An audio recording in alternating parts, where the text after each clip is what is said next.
What's up, everybody? You already know who it is. It's DripGodDero, and I'm back at you guys with another banger. So, in today's video, we got to talk about this crazy news that just came about. It is that Kristaps Porzingis has been traded to the Boston Celtics. So, y'all already know how I like to do when it comes to these trade videos. I like to pretty much, go through the salaries of all the teams and also just give my thoughts on how those players will affect the teams that they've been sent to, and also just give my thoughts on why I feel like the trade benefits or destroys the other team. But without further ado, let's switch over and let's get right into it. Alright, so we have switched over, and shout out to Yahoo Sports, man. And let's just take a look at it, man. The report says Celtics nearing deal for Kristaps Porzingis in three-way trade with Wizards, Clippers involving Malcolm Brogdon. So, a couple of pieces are moving from all of these teams, and let's just read into it, man. Let's read into it. Alright, it starts off with Kristaps Porzingis is close to joining the Boston Celtics. The Washington Wizards are finalizing a trade to send Porzingis to the Celtics in a three-way deal, including the Los Angeles Clippers. The Athletic Shams Charania reports. The Wizards would receive Marcus Morris and the number 30 pick in Thursday's draft from Los Angeles, while Boston would send Malcolm Brogdon to the Clippers. Now, the Clippers would also send wing Amir Kofi to Washington, and the Celtics would send Danilo Gallinari to the Wizards. In the deal, ESPN's Adrian Wojnarowski reports, the trade will require Porzingis to opt into his $36 million player option for the upcoming season.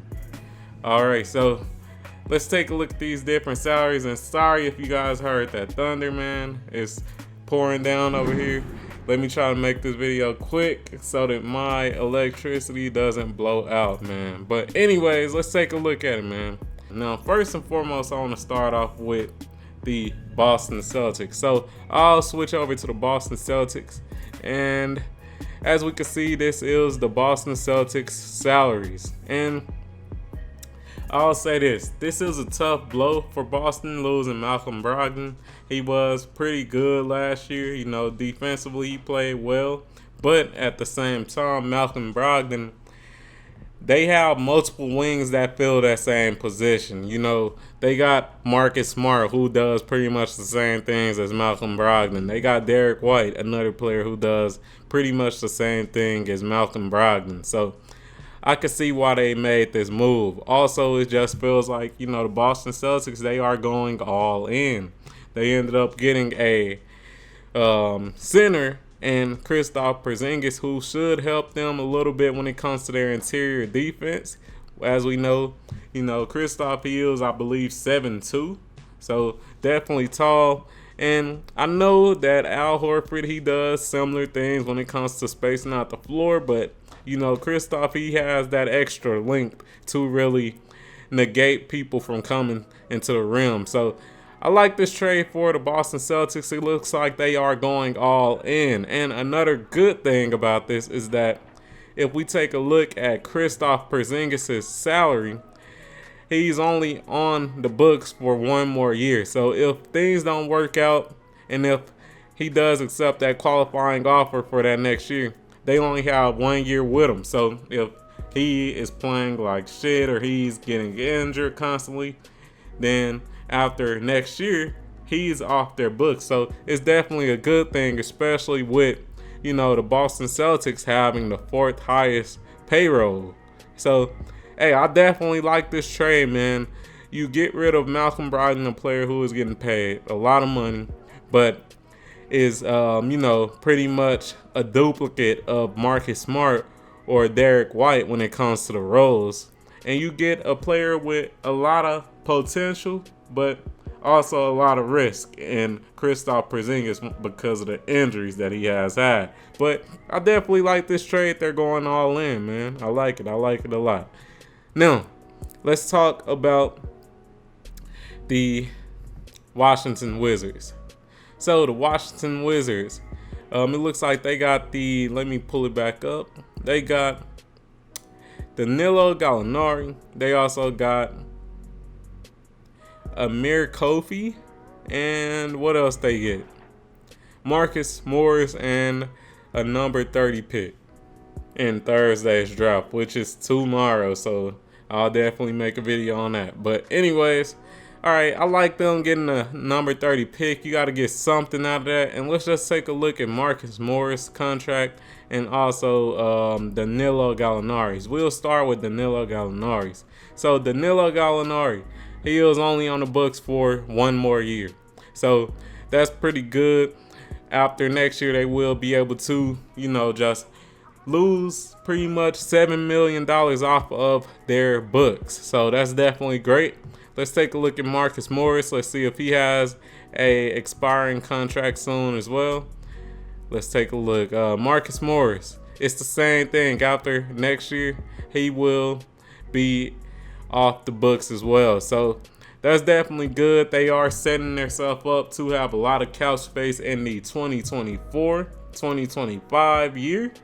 And, they got them a pretty solid pick as well. A number 30 pick in next year's draft. This draft does have a lot of potential. So, hey, I definitely like what the Washington Wizards did as well, man. This was definitely a solid trade for them, getting rid of Kristaps and, also getting a pick out of it, because pretty much, Kristaps, he wasn't really going to help or hurt them regardless. All these contracts would be expiring in the 2024-2025 season, but, they got them a number 30 pick out of it. So I definitely feel like, they don't get that number 30 pick.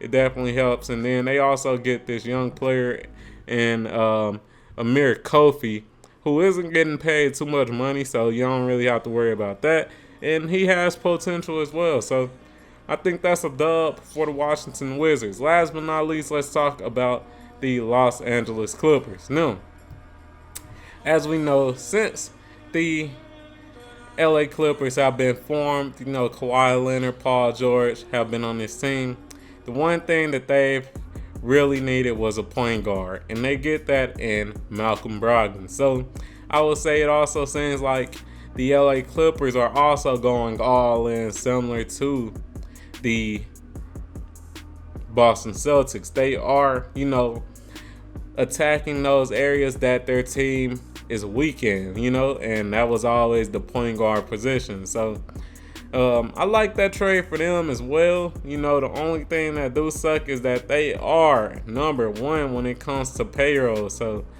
that's pretty tough. I'm going to just keep it real. That is pretty tough. And let me see Malcolm Brogdon's contract again. Let's see how long he on here. And then they have him for 2 more years. So yeah, that's tough. That's tough because, they already number 1 when it comes to payroll. And it's just like, man, that contract go be on here until the pretty much the 2025-2026 season. So they still gonna be number 1 in payroll more than likely next year. And it's just rough on them when it comes to, all the money they have put into this team and they haven't really seen any results. But I think all the trades were pretty good, to be honest, man. I really do think all of the trades were pretty good. Boston Celtics, they got Kristaps Porzingis, high risk, high reward style player, and a player that has a lot of potential and can, probably, really secure that center role. The Washington Wizards, they got a number 30 pick in tomorrow's draft, and they got a couple of contracts that will be finished up next year. So they should have cap space in the 2024-2025 season. So they're setting themselves up to have a big free agency, attack in the 2024-2025 season. I like that. And, the LA Clippers, they did get them a point guard finally. And hey, let's see how all this turns out. But hey, if you enjoyed this video, like the video, comment on the video, subscribe to the motherfucking channel, turn on notifications and all that good stuff, and I'm out. Peace.